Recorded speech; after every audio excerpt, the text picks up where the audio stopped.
بسم اللہ الرحمن الرحیم۔ میر کے خصوصی مطالعے کورس کوڈ 9022 کے ساتھ ارشد محمود ناشاد آپ کی خدمت میں حاضر ہے۔ عزیزان گرامی، ہم میر کے زمانے، ان کے حالات، ان کی شاعری، ان کی غزل کے رنگ و آہنگ پر کچھ پروگرام پیش کر چکے ہیں، اور وہ یقیناً آپ نے سماعت کیے ہوں گے، آپ نے سنے ہوں گے، اور ان میں جن نقطوں کو ہم نے بہت اجمال کے ساتھ پیش کیا ہے اس پر تفصیلی مطالعے کے لیے اپنے ذہن کو تیار کیا ہوگا۔ میر بہت بڑا شاعر ہے، اور اس کو سمجھنا اور اس کی معرفت کا حاصل ہو جانا آپ کے لیے یقیناً فائدے سے خالی نہیں ہوگا۔ وہ ہماری غزل کی آبرو ہیں، وہ ہماری شاعری کی آبرو ہیں، اس لیے ان کے بارے میں جاننا۔ اور پھر وہ شاعر ایسا ہے کہ جس نے نہ صرف اپنے زمانے کو متاثر کیا بلکہ مابعد کے زمانوں پر بھی اس کا رنگ و آہنگ ہمیں برابر فیض رسانی کرتا ہوا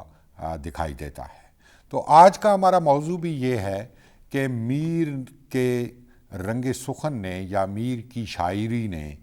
بعد کے زمانوں پر کیا اثرات مرتب کیے ہیں، اور کون شاعر ہیں ہماری جدید غزل تک آتے آتے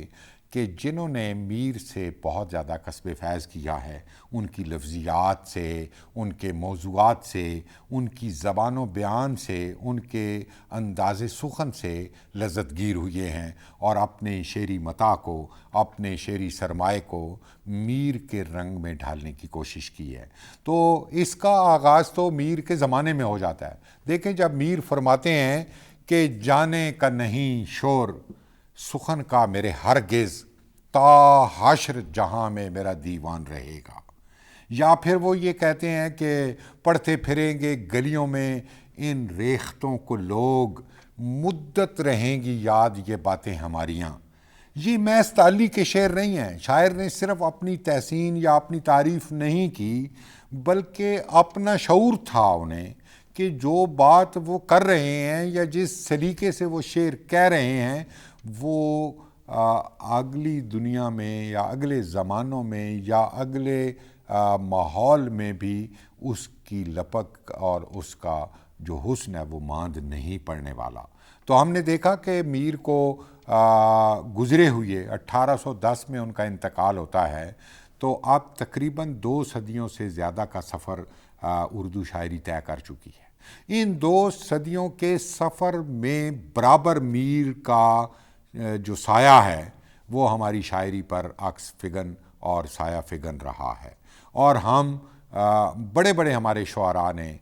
یہاں تک کہ ابھی ذکر آئے گا علامہ محمد اقبال جن کا رنگ سخن بالکل الگ ہے، وہ بھی میر سے استفادہ کیے بغیر آگے نہیں بڑھ سکے۔ تو بات میر کے زمانے سے اگر ہم آغاز کریں تو میر کے جو عہد کے سربراوردہ شاعر تھے انہوں نے بھی میر کی استادی کو، میر کے رنگ سخن کی تابناکی کو اور میر کے لہجہ خاص کو یعنی ٹریبیوٹ پیش کیا ہے، خراج تحسین پیش کیا ہے، اور ان کی عظمت کا لوہا مانا ہے۔ سودا فرماتے ہیں کہ سودا تو اس زمیں میں غزل در غزل ہی لکھ، سودا تو اس زمیں میں غزل در غزل ہی لکھ، ہونا ہے تجھ کو میر سے استاد کی طرح۔ یعنی سودا ان کا معاصر ہے اور بہت یعنی قریبی ان کا عہد کا آدمی ہے، اور بہت بلند بام ہمارا قصیدے کا شاعر ہے۔ غزل بھی انہوں نے لکھی اور یہ ٹریبیوٹ اس نے پیش کیا میر کو۔ پھر آپ مصحفی ہمارا ایک بہت اہم شاعر ہے، مصحفی کہتے ہیں کہ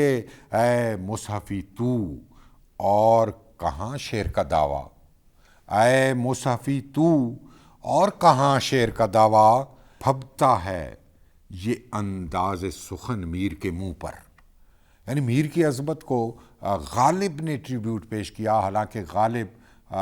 بہت کم شاعروں سے متاثر ہوتے ہیں اور بہت کم شاعروں کو وہ داد دیتے ہیں۔ وہ فرماتے ہیں کہ میر کے شعر کا احوال کہوں کیا غالب، میر کے شعر کا احوال کہوں کیا غالب، جس کا دیوان کم از گلشن کشمیر نہیں۔ یعنی کشمیر میں جو رعنائی اور حسن اور قدرت کی رنگیاں ہیں، وہ گویا میر کا دیوان بھی اسی طرح کی خوبصورتیوں سے لبریز ہے، بھرا ہوا ہے۔ یہ وہ بہت قریب کے جو میر کے ہم عصر یا ذرا بعد کے بہت بڑے شاعر ہیں، قد آور شاعر ہیں، ان کا میں نے خراج آپ کی سماعت کی نظر کیا۔ یہ استفادہ جو ہے، یعنی ان کے کلام کو اگر ہم باریکی سے دیکھیں، ان اساتذہ کے کلام کو، تو اس میں میر کی تراکیب آئیں گی، میر کی زمینوں میں انہوں نے اشعار کہہ کر میر کی عظمت کو خراج پیش کیا ہے، میر کے موضوعات کو ان شاعروں نے برت کر اپنے رنگ میں اور اپنے انداز میں برت کر اردو غزل کے قافلے کو آگے بڑھایا ہے۔ تو اس کے بعد پھر آپ کو معلوم ہے کہ 1857 کے بعد ہماری تاریخ کا، ہمارے ادبیات پر ایک عجیب طرح سے دور مسلط ہوتا ہے۔ 1857 سے لے کر 1920 تک اور 25 تک کا زمانہ جو ہے، یہ ایک خاص طرح کا استعمار کی زیر نگرانی پلنے والا زمانہ ہے، جس میں ہمارے بہت سارے شعراء اگرچہ اسی روایت پر عامل رہے جو میر کی روایت تھی، لیکن جو غالب رنگ تھا وہ ان لوگوں کے ہاتھ رہا جنہوں نے جدید رنگ و آہنگ یا مغرب کی اثر سے شعر و ادب کا آغاز کیا تھا، جن میں سر فہرست مولانا الطاف حسین علی اور مولانا محمد حسین آزاد کے اسماء گرامی شامل ہیں۔ یہ لوگ مغرب سے از حد مروب تھے اور مغربی طرز شعر کو اور مغرب کے موضوعات شعر کو انہوں نے اردو میں یعنی زبردستی شامل کرنے کی کوشش کی، اور بہت دیر تک ہماری غزل ان کے اثرات سے دبی رہی۔ یوسف حسین خان نے اپنی کتاب اردو غزل میں ایک بہت پتے کی بات کی ہے۔ اس نے کہا کہ غزل کی جو راست قامتی ہے یا غزل کا جو مزاج ہے، اس کی سب سے بڑی خوبی یہ ہے کہ وہ کسی کا اثر قبول نہیں کرتی، اپنی مرضی سے جو چیز وہ چنتی ہے وہ تو چن لیتی ہے، لیکن وہ دباؤ کو برداشت نہیں کرتی۔ اس نے حالی جیسے درد مند آدمی کی بات بھی نہیں سنی۔ پھر علامہ محمد اقبال آتے ہیں تو وہ مزاج اور ہو جاتا ہے، وہ قومی اور ملی احساس جو تھا وہ ان کی شاعری میں روح کی طرح غالب تھا، اور ظاہر ہے وہ رنگ جو میر کے ہاں ہے یا ہماری غزل کا طرۂ امتیاز ہے، وہ ہمیں اقبال کے ہاں بھی اس طرح سے دکھائی نہیں دیتا۔ لیکن اقبال کے رنگ کو بھی ہماری غزل نے قبول نہیں کیا۔ تو ہم میر کی چونکہ بات کر رہے ہیں اور میر کے اثرات کی بات کر رہے ہیں، تو علامہ محمد اقبال کے ہاں جو عشق کا تصور ہے وہ مولانا روم سے اگرچہ مستعار ہے یا مولانا روم سے مستنیر ہے، لیکن اس میں میر کا رنگ بھی شامل ہے۔ اور جب ہم ان کے بعض مصرے یا بعض اشعار کو دیکھتے ہیں تو اس میں میر کی گونج ہمیں صاف سنائی دیتی ہے، اور اس پر کچھ لوگوں نے مضامین بھی لکھے ہیں جو نقوش کے میر نمبر میں یا میر پر لکھی گئی کتابوں میں وہ شامل ہیں۔ ان میں یہ بہت واضح یعنی اشعار کے نمونے سامنے رکھ کر میر کا شعر اور اقبال کا شعر، اور اقبال نے کتنا میر سے استفادہ کیا، میر سے کیسے اخذ کیا اس کے کسی خیال کو یا اس کی کسی بات کو، تو یعنی اقبال کی غزل کا رنگ و آہنگ بالکل جدا ہے، اور میر نے جو غزل کہی ہے وہ اس کا رنگ و آہنگ بالکل جدا ہے۔ اس کے باوجود اقبال کے ہاں ہمیں فیضان میر کی جھلکیاں دکھائی دیتی ہیں۔ اسی میر اقبال کے زمانے کے فوراً بعد، یعنی جب ترقی پسند بہت زیادہ یعنی نظم کی طرف آ رہے تھے، تو کچھ لوگ غزل کا دفاع کر رہے تھے، جو غزل کی اور روایات کو بچا رہے تھے۔ ان میں جو بہت نمایاں لوگ ہیں، اس میں شاد عظیم آبادی ہیں، اس میں عزیز لکھنوی ہیں، اس میں صفی لکھنوی ہیں، اس میں اثر لکھنوی ہیں، اور بہت سارے شعراء ہیں جنہوں نے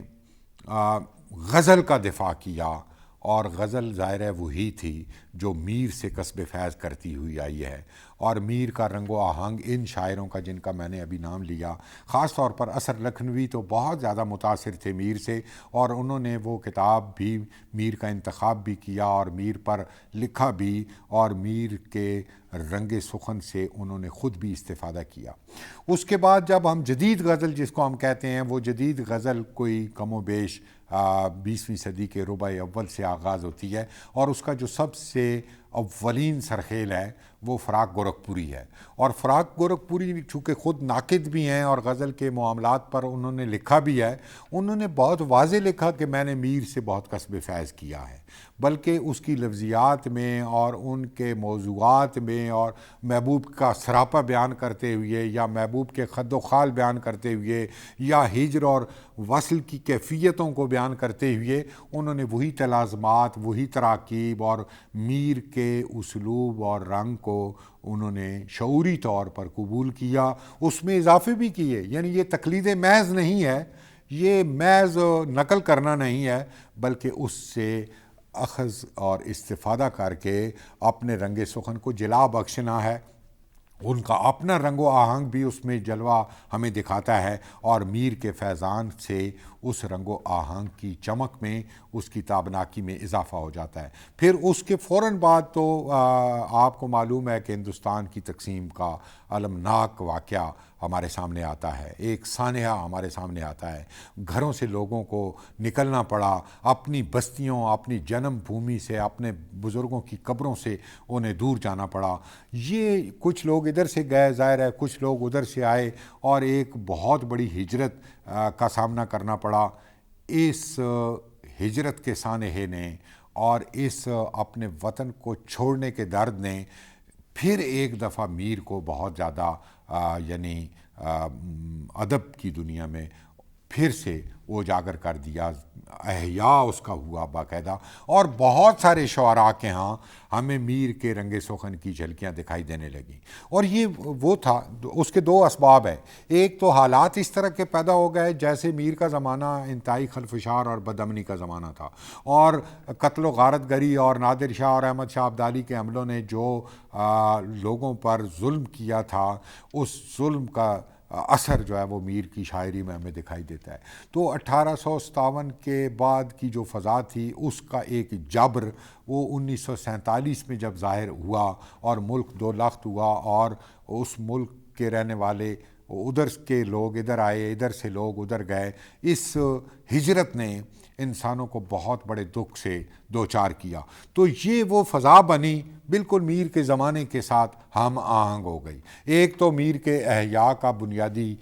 جو سبب بنا وہ یہ تھا۔ دوسرا یہ تھا کہ جیسے میں نے گزارش کی کہ مولانا الطاف حسین علی کے زیر اثر اور ترقی پسندوں تک آتے آتے غزل نعرہ بن گئی، اور وہ لینن کی جے اور مارکس کی جے اور وغیرہ وغیرہ غزل میں آنے لگے۔ حالانکہ غزل نے ہمیشہ اپنی لفظیات کا، اپنے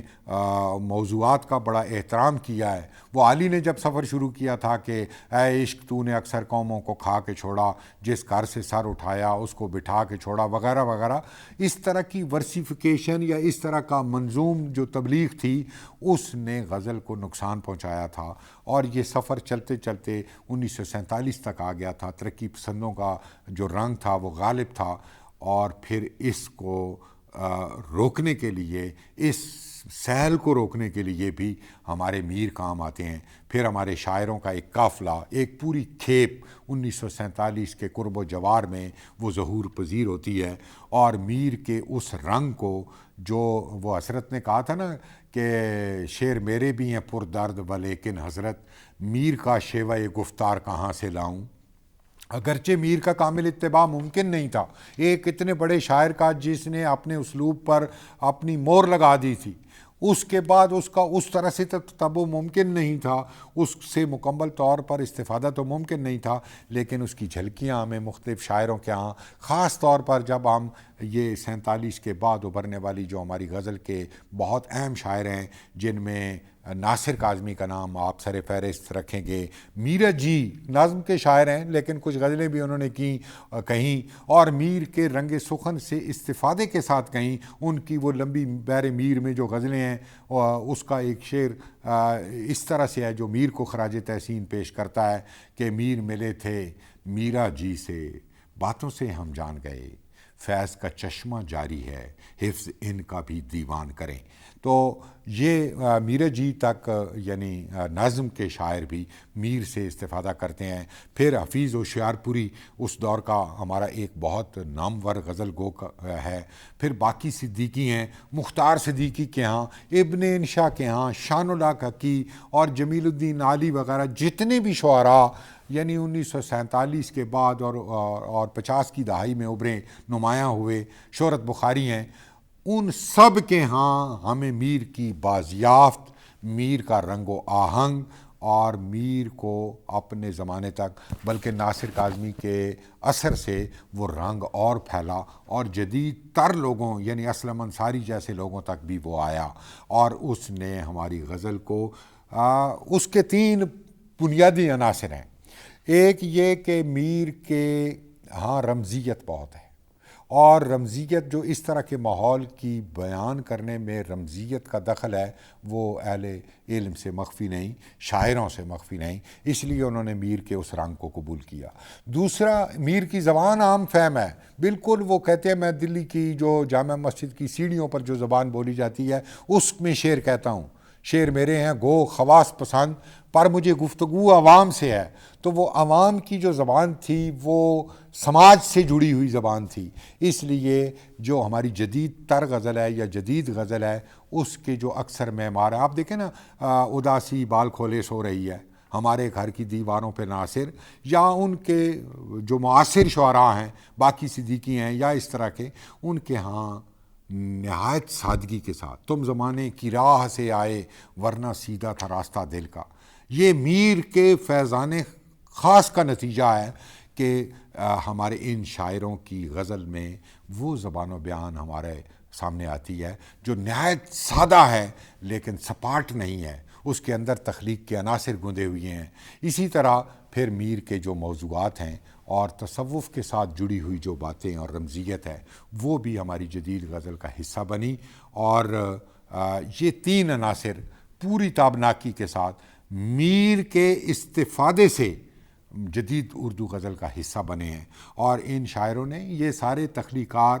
یعنی یہ نہیں ہے کہ انہوں نے میر کی کوئی نقالی کی ہے یا سرقہ کیا ہے یا میر کے موضوعات کو چوری کیا، ایسا نہیں ہے. یہ خود چونکہ اسی طرح کے جذب و آہنگ کے حامل تھے اس لیے انہوں نے میر سے کسب فیض کیا ہے، استفادہ کیا ہے، اور میر کا وہ فیضان ان کی شاعری میں ہمیں لو دیتا دکھائی دیتا ہے، اور انہوں نے میر کے اس رنگ کو مستقلاً اردو غزل کا ایک رنگ خاص بنا دیا. مجھے امید ہے کہ آپ میر کے جو اثرات ہیں جدید اردو غزل پر اس کی تلاش میں خود بھی جستجو کریں گے، اور جن شاعروں کا میں نے ذکر کیا یا جن کا ذکر نہیں بھی ہوا آپ ان کے کلام تک رسائی کر کے پھر میر کے اشعار کا رنگ و آہنگ، اس کی ترکیبیں، اس کے جو پیٹرن ہیں مختلف یا اس کا جو عوامی رنگ و آہنگ ہے اس کو، زبان کو دیکھنے کی کوشش کریں گے. میر فہمی کے لیے یہ ایک بہت بڑی یعنی راستہ ہے، میر شناسی میں یہ ایک بہت اہم منزل ہے کہ ہم بعد کے شاعروں کو اپنے عصر کے اہم ترین شاعروں کے ہاں میر کے رنگ سخن کو جلوہ گر دیکھیں. مزید کسی اگلے پروگرام کے ساتھ پھر حاضر ہوں گے، تب تک کے لیے اجازت، اللہ حافظ.